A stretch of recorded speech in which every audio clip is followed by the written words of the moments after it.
So hello Afnan, once again a very good morning to you. Welcome to our economics class, जिसमें हम लोग पढ़ रहे हैं अपना chapter food security in India.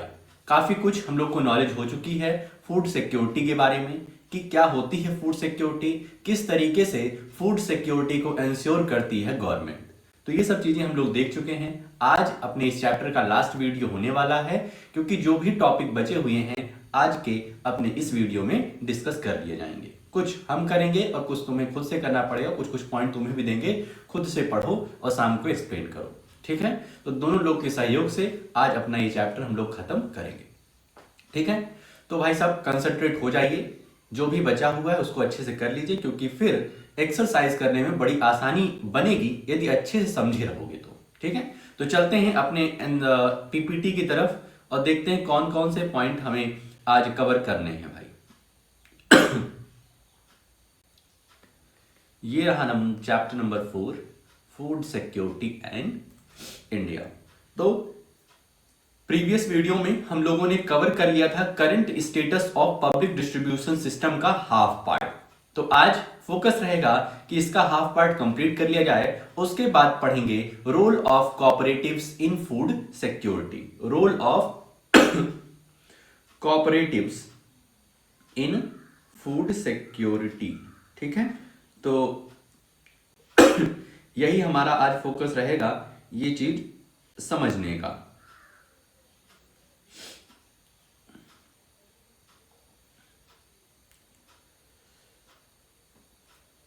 ठीक है, तो चलते हैं अपने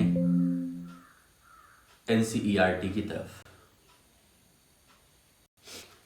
तो ये क्वेश्चन तुमने कर लिया था, why were the FCI granaries overflowing with food grains. आज हम लोग यहां से स्टार्ट कर रहे हैं। ठीक है, लाइन बाय लाइन चलते हैं, हर चीज को अच्छे से समझते हैं।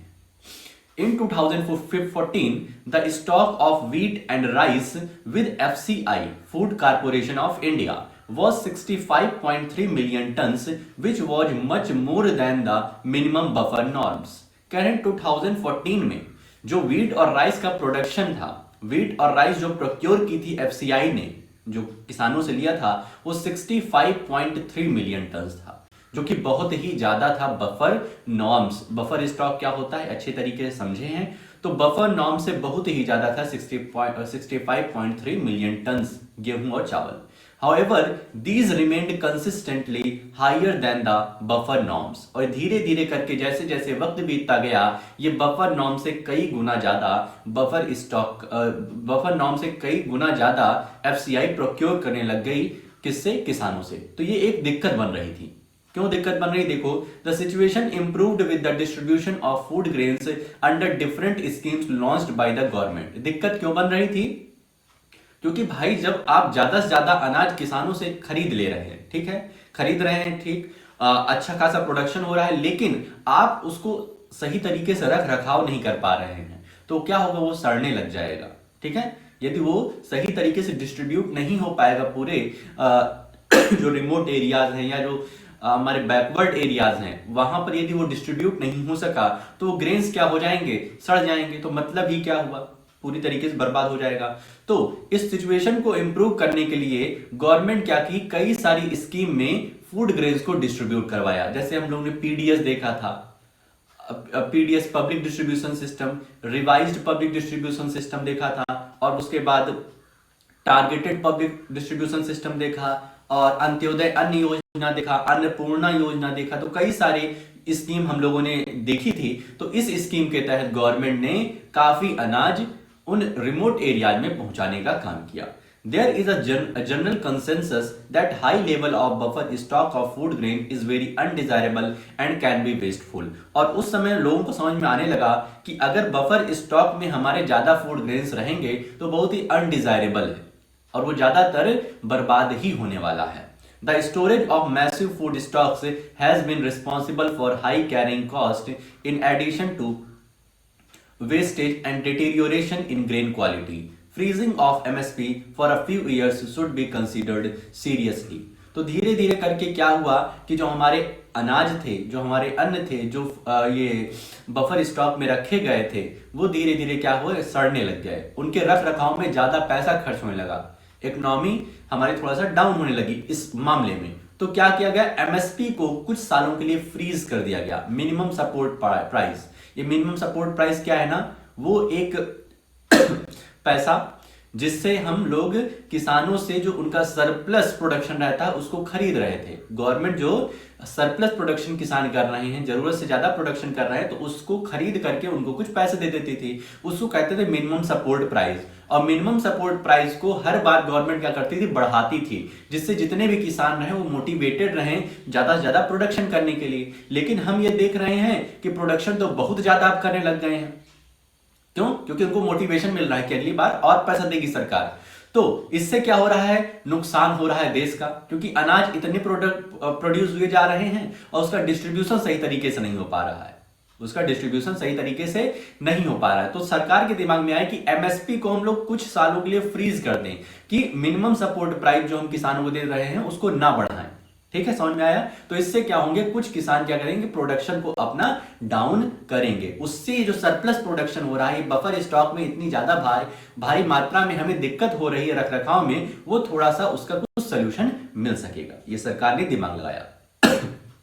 आगे, The increased food grains procurement at enhanced MSP is the result of the pressure exerted by leading food grain producing states such as Punjab, Haryana and Andhra Pradesh। लेकिन पंजाब, हरियाणा और आंध्र प्रदेश जहां पर मैक्सिमम प्रोडक्शन होता था फूड ग्रेन का, उन्होंने सरकार पर प्रेशर बनाया कि बात ऐसी है कि अगर ऐसी बात होगी तो अच्छा नहीं होगा, फिर हम क्या करेंगे, हम बिल्कुल प्रोडक्शन ही नहीं करेंगे। इस वजह से आप एमएसपी को बढ़ाइए, एमएसपी को इनहेंस करिए। ठीक है, तो इन लोगों ने पंजाब, हरियाणा और आंध्र प्रदेश के किसानों ने क्या किया, प्रेशर एक्सर्ट किया सरकार पर, और उसके बाद एमएसपी को इनहेंस किया गया, मिनिमम सपोर्ट प्राइस को बढ़ाया गया। आगे चलते हैं भाई, यहां देखो, farmers carrying bags of grains to the granaries, ये बफर स्टॉक में लेके जा रहे हैं अपनी ग्रेनरीज को, ग्रेन्स को। Moreover, as the procurement is concentrated in a few prosperous region, Punjab, Haryana, Western Uttar Pradesh, Andhra Pradesh, and to a lesser extent in West Bengal, and mainly of two crops, wheat and rice, increase in MSP has induced farmers। तो कह रहे हैं कि ये जो procurement था, जो हम सरकार क्या कर रही थी, किसानों से अनाज को प्राप्त कर रही थी, वो ज्यादातर कंसंट्रेटेड कहाँ था, पंजाब, हरियाणा, उत्तर प्रदेश के वेस्ट साइड, आंध्र प्रदेश और बहुत कम मात्रा में वेस्ट बंगाल में था। तो यहां से ही सरकार क्या कर रही थी, प्रोक्योर कर रही थी अनाज को खरीद रही थी। और इस पे सिर्फ दो क्रॉप इन लोगों ने, दो क्रॉप्स की भारी मात्रा में डिमांड थी, एक व्हीट और राइस। ठीक है, हम लोग का देखा जाए तो यही स्टेपल फूड जैसे रहता है, इसी को हम लोग क्या करते हैं, खाते पीते हैं, ज्यादातर इसी को खाते पीते हैं। बाकी पिज्जा बर्गर तो कभी कभी का वो रोज हम लोग नहीं खा सकते हैं। ठीक है, प्राइस के हिसाब से भी एफर्ट नहीं कर सकते, प्लस अपनी हेल्थ के उस पर भी एफर्ट नहीं कर सकते, क्योंकि उसको रोज खाएंगे तो बीमार पड़ जाएंगे। Particularly in surplus states to divert land from production of coarse grains, which is the staple food of the poor, to the production of rice and wheat। तो हुआ क्या, ये कोर्स ग्रेन का मतलब क्या होता है, ऐसे ग्रेन जो थोड़ा सा क्या कहते हैं, मोटे होते हैं, कोर्स ग्रेन उनको बोला जाता है। ठीक है, तो क्या हुआ, थोड़ा सा ये लोग क्या हुए कि व्हीट और राइस की जगह पर क्या किए, कोर्स ग्रेन भी प्रोड्यूस करने लग गए, जिससे कि मार्केट में इनकी सप्लाई ज्यादा ना हो, क्योंकि सप्लाई ज्यादा होगी तो वही बफर स्टॉक में अच्छे से रख रखाव होगा नहीं उनका, और फिर सड़ने की कंडीशन आ जाएगी, तो उससे कोई फायदा सरकार को या फिर देश को नहीं होगा। The intensive utilization of water in the cultivation of rice has also led to the environmental degradation and fall in the water level, threatening the sustainability of the agricultural development in these states। और भाई साहब बात ऐसी है कि rice को produce करने के लिए, राइस का यदि हम खेती करना चाहते हैं तो उसमें पानी बहुत मात्रा में लगता है। इस वजह से राइस ग्रो की जाती है जब बारिश का मौसम रहता है, कि ज्यादा से ज्यादा हमारा जो इरिगेशन है वो नेचुरल वाटर से हो जाए, रेन से हो जाए। ठीक है, तो यहां पे कह रहे हैं कि राइस के कल्टीवेशन में हमें भारी मात्रा में पानी की जरूरत होती है, इस वजह से इसलिए या राइस कल्टीवेशन जो है वो इन्वायरमेंट को डिग्रेडेशन हो रहा है, इन्वायरमेंट का डिग्रेडेशन हो रहा है, मतलब वाटर की जो लेवल है वो कम हो रहा है। इससे क्या हो रहा है, इन्वायरमेंट का जो एक अमूल्य हिस्सा है वाटर, ठीक है, वो क्या हो रहा है, वो कम हो रहा है, उसका लेवल कम हो रहा है। तो इस वजह से हमारा इन्वायरमेंट भी थ्रेट हो रहा है, ठीक है। ये सब क्यों हो रहा है समझ रहे हो ना, वही मोटिवेटेड हैं जो हमारे किसान भाई साहब हैं, वो इस समय एकदम मोटिवेटेड थे कि एमएसपी तो हर बार बढ़ाई जाएगी तो हमको अच्छी इनकम होगी, तो उन्होंने ये एक अच्छा जरिया ढूंढ लिया कि खूब सारे प्रोडक्शन करो। लेकिन उससे क्या हो रहा था, देश को नुकसान हो रहा था। सरकार के पास अच्छी योजनाएं उस समय नहीं थी कि इसको अच्छे से डिस्ट्रीब्यूट हम कर पाए। डिस्ट्रीब्यूट कर भी लेते थे कई सारी स्कीमें, तब भी उनके पास ग्रेन्स बचे रह जाते थे और ग्रेन सड़ने लग जाते थे। तो इसलिए अब इस पर फोकस किया जा रहा है कि यार पानी का भी नुकसान देखो कितना हो रहा है, तो ये सब अब कुछ कम करो। As per the NSSO report number 558, in rural India, the per person per month has declined from 6.38 kilogram in 2004-5 to 5.98 kilogram in 2011-12. In urban India, the person per month consumption of rice too has declined from 4.7 kilogram in 2004-5 to 4.19 kilogram in 2011-12. तो यहां पर हम देख रहे हैं कि जो consumption level में है, कंजम्पशन लेवल जो है वो रूरल में देख लें या अर्बन में देख लें, तो 2004-5 से 2011-12 में क्या हो रही है, डिक्लाइन हो रहा है। यहां पर 6.38 किलोग्राम पर पर्सन है, तो यहां पर 5.98 हो जा रहा है, मतलब डिक्लाइन हो रहा है कंजम्पशन लेवल। और यहां पर अर्बन एरियाज में देखा जाए तो 4.71 किलोग्राम 2004-5 में था, तो 11-12 में 4.19 किलोग्राम हो गया है। Per capita consumption of PDS rice has doubled in rural India and increased by 66% in urban India. Urban India since 2004-5। लेकिन पब्लिक डिस्ट्रीब्यूशन सिस्टम में जो राइस बढ़ रहा था, वहां का जो कंजम्पशन है वो डबल हो गया। मतलब जो थोड़ा सा कम दाम में बिक रहे थे चावल और चावल हो गया और गेहूं हो गया, वहां पर क्या हो रहा था, वहां पे हमारे जो कंजम्पशन लेवल है वो लगभग डबल हो गया था। तो फ्री की चीजें किसे नहीं अच्छी लगती या कम दामों में, तो वही हो रहा है। The per capita consumption of PDS wheat has doubled since 2004-5 in both rural and urban areas. कह रहे हैं 2004-5 के बाद से जो हमारे व्हीट का प्रोडक्शन है, जो हमारे व्हीट का कंजम्पशन है, वो भी क्या हो गया, डबल हो गया। पर कैपिटा मतलब पर पर्सन के हिसाब से डबल हो गया। आगे चलते हैं। PDS dealers are sometimes found reporting to malpractices like diverting the grains to open market to get better margin, selling poor quality grains at ration shops. ठीक है, जो पीडीएस डीलर्स होते हैं, जो ये राशन शॉप्स होती हैं, जो कम दामों में चीजों को प्रोवाइड कराती हैं सरकार की तरफ से, ये कभी कभी अखबारों में या हमें पता चलता है, यदि हम वहां के ग्राहक हैं तो हमें पता चलता है कि वहां माल प्रैक्टिसेस की जा रही हैं, गलत काम किया जा रहा है। वो क्या करते हैं कि अपने जो ग्रेन्स हैं, जो चावल और गेहूं है, वो मार्केट में बेच देते हैं, जहां पर उनको ज्यादा पैसा मिल जाता है, जहां पे उन्हें अधिक मुनाफा होता है, वहां पर बेच देते हैं। और पुअर लोगों को, जो गरीब लोग आते हैं उनके यहाँ से चावल और ये गेहूं लेने, उनको ये लोग पुअर क्वालिटी के ग्रेन्स बेच देते हैं।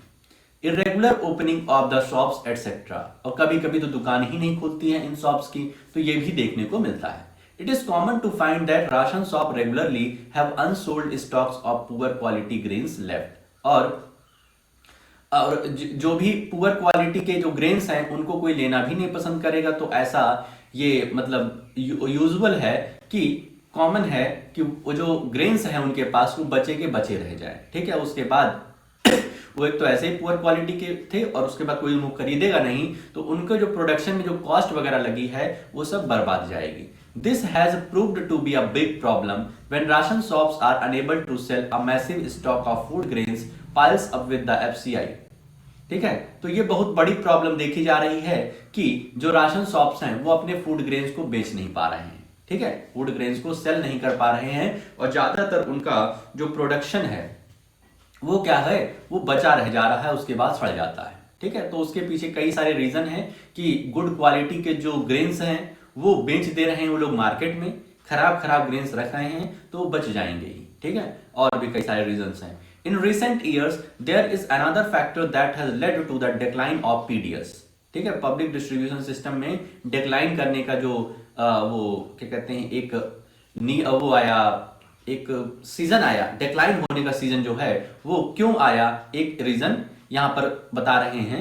Earlier every family poor and non poor had a ration card with a fixed quota of items such as rice, wheat, sugar etcetera.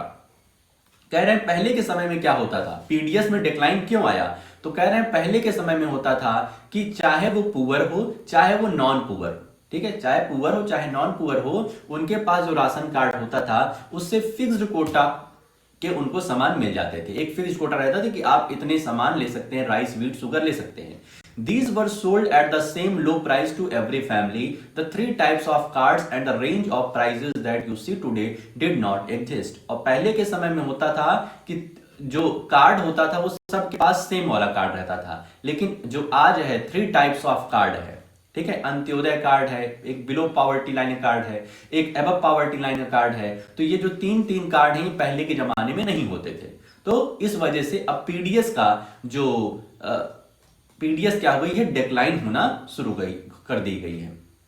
A large number of families could buy food grains from the ration shop subject to fixed quota. These included low-income families whose incomes were marginally higher than the below poverty line families.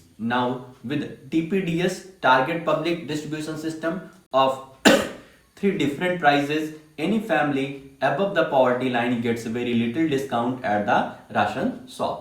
तो कह रहे हैं उस ration shop में जहां पर ये public distribution system वाला कार्यक्रम चलाया जा रहा है, तो जो अंत्योदय वाले हैं, मतलब जो पुअरेस्ट एमंग पुअर हैं, उनको तो फायदा है, उन्हीं की वजह से पीडीएस क्या है, बनी हुई है, पब्लिक डिस्ट्रीब्यूशन सिस्टम बना हुआ है। वरना जो बिलो पॉवर्टी लाइन है और सबसे कम तो एबव पॉवर्टी लाइन को मिलता है, उनको बहुत कम मार्जिन मिलता है, ठीक है, लिटिल इंसेंटिव मिलता है।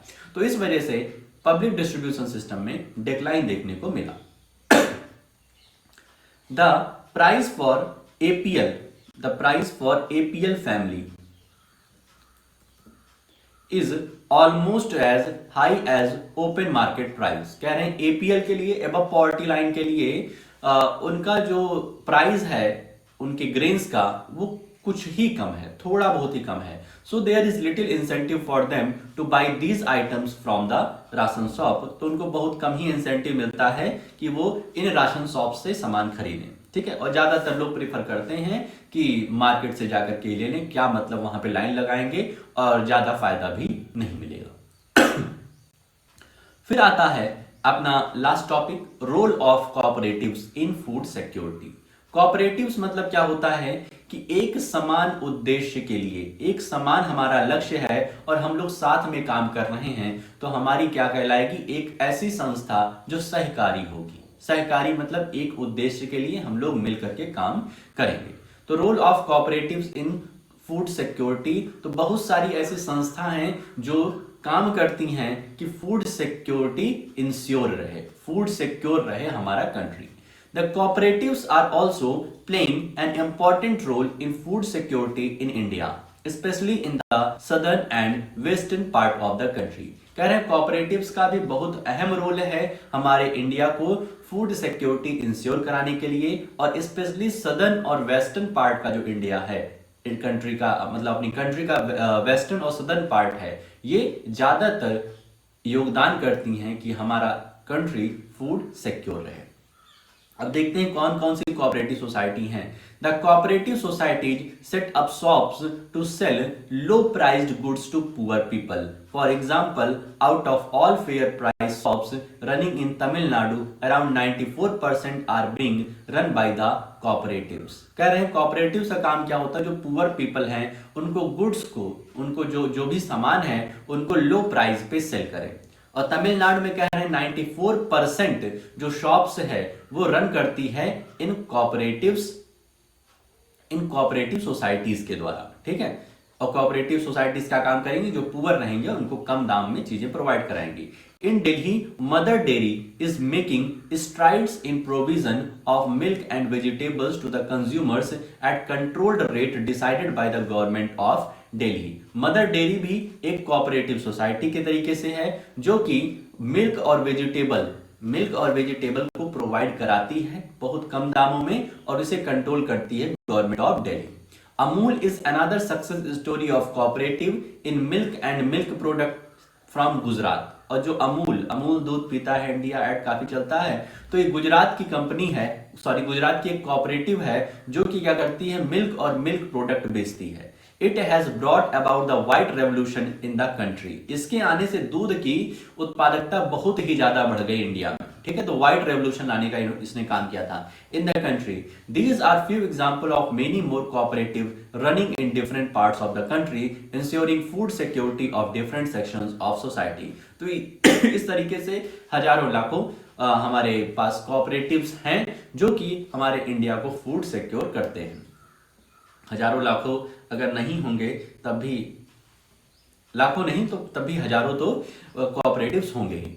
Similarly in Maharashtra, academy of development science ADS has facilitated a network of NGOs for setting up grain banks in different regions. ठीक है, ये academy of development science, Maharashtra का एकेडमी ऑफ डेवलपमेंट साइंस क्या है, ये NGOs को प्रोवाइड कराती है ग्रेन बैंक्स. मतलब कि जिस तरीके से बैंक में पैसे मिलते हैं वहां पे मनी बैंक रहता है, ये ग्रेन बैंक है, मतलब ऐसा बैंक जहां पे आपको ग्रेन्स मिलेंगे सस्ते दाम पर.